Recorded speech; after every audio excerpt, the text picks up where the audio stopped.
we're gonna do a quickie with Lloyd and Kenneth and Rick.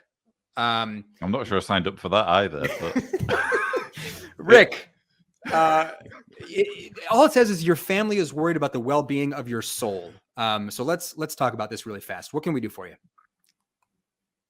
All right, yeah. Let me make a first things first. I was a Christian, a Pentecostal Christian, going to go to Christ for the Nations to be a youth minister, and till about I got out of the Air Force and I started questioning things. But anyway, my wife told me the other day that we got into a conversation about God, and she said that one of her biggest fears is that I'll burn in hell for eternity because she's convinced. She says that's a fact. I wasn't going to get to a debate with her about whether it's a fact or not. It's not worth it. Women. But anyway, she but I'm sure my sister feels the same way. I told her that I was an atheist, and she was asking me what did it? What was it like a singular thing? But yeah, how do I deal with people who honestly believe my soul is going to burn in hell for eternity? That's my quandary. And if you want to, you can answer it, and I'll get off the line for you.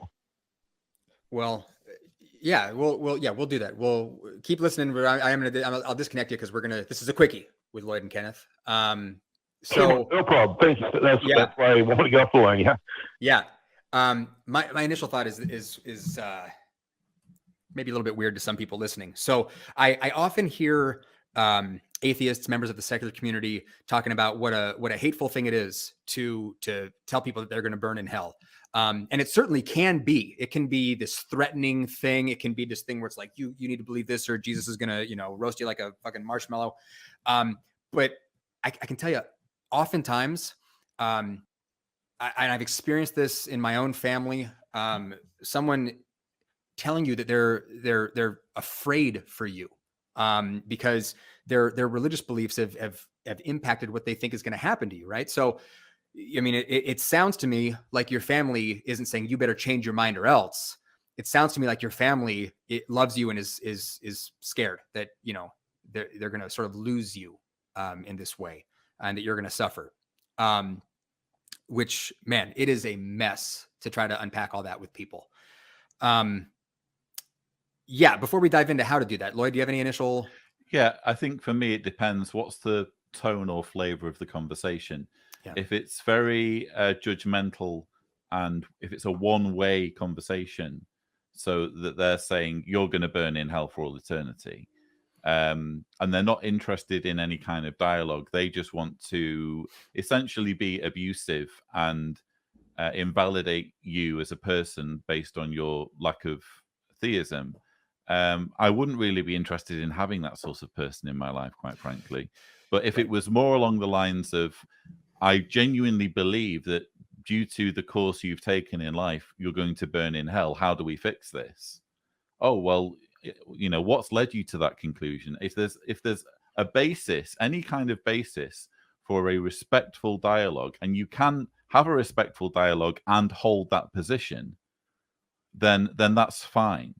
But I personally, maybe it's because I'm in my 40s now, I'm just beyond trying to keep people in my life who are going to sneer down at me and treat me as though I don't exist or have no right to exist just because I don't share their views. I'm just not interested in reasoning with them. But if they want to have a conversation, I'd love to have that conversation with them and talk about what's brought them to that position and whether it's a valid position to hold. Yeah, exactly. And if you're dealing with the type of family members who have concerns, they're like, oh my God, you're going to go to hell for this shit. Then the door may be open to having a conversation about hell from a couple different perspectives. I mean, obviously you gotta go like, well, why do you believe any of this stuff is true in the first place? Okay. Why should I believe that there is a hell? I like to go from that perspective, but another way to talk about it, if you're trying to sort of, open people's minds, can be to go, well, wait a minute. Can we talk about the ethics of this whole situation of hell? Like what a monstrous, like awful, horrific, I mean, like you'll hear Matt talk about how God is like a thug, that there's this like protection racket thing, like God's a mob boss going, that's like a nice soul. Be a shame if something happened to it, right? And you've got to submit yourself to this deity, or you're going to be punished. I mean, there's definitely an opportunity to talk to believers about that, because the way that hell is presented, and I don't give a shit if someone believes in like a fire and brimstone type of like Satan with a little pitchfork torturing you forever, or if it's just that you're annihilated and you cease to exist, or you can't be present with God or whatever. Every single version of hell is immoral. It is, it's a nightmare. And there's no justifying it. The very idea of infinite punishment for your little finite, crimes against this God is a mess. So, if you want to be a little bit more on the aggressive side, you got options, is what I'm trying to say.